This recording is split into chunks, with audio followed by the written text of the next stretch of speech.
غمري خواص الله عليه وآله وسلم لم رواية الشيريناء فرمي إذا أحسن أحدكم إسلامه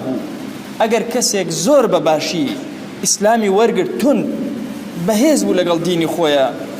محكمي كردبو مسلمانيتكي فكل حسنة يعملها تكتب بعشر أمثالها إلى 700 ضعف أمكسة هر كردويكي شاكك إيكا لدو بو حوصته بو زياتر بو أنسري تصور كأم فرمايشتا باسي شيكا باسي نيتدناك من أحسن إسلامه شنك مسلمانيتي زياتر بهيستر حتى الرجل زياتر لمزقوتها بمانيتوا خاصة لخاصة كان مسلمان بون زياتر كي لأخوتا أو أندل رب العالمين أجروا برستروا بالاو برستر أبي بويا ابني حاطبي كري أبي بلتعا هلايكي زور قورأك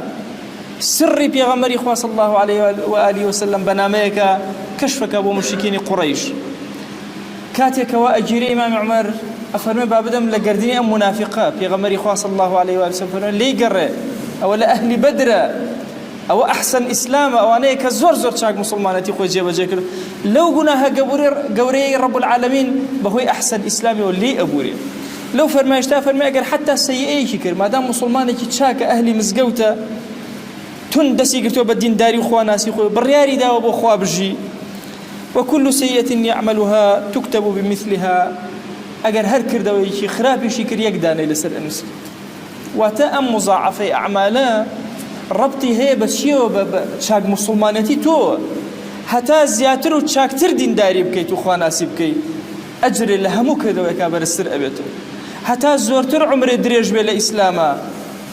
كردا وكانت زياتر برز ابن الله رب العالمين وزورتر أجري لسر ورأجري أم آية بيروزي كباسي التوبة إنسان مسلمانك إلا من تاب وآمن وعمل صالحا أجر كسيك تنها مجرد التوبة إيمان لدواء وعمل صالحيش بوي أحسن إسلامي دسكري إن جاء خواهي قورا أولئك يبدل الله سيئاتهم حسنات حتى سيئات كانوا بحسنات بو أنس كابو چنگ لإسلام خود زیاتر مانوكي أو اندا زیاتر أجر دزگير أبي وقورتر أبي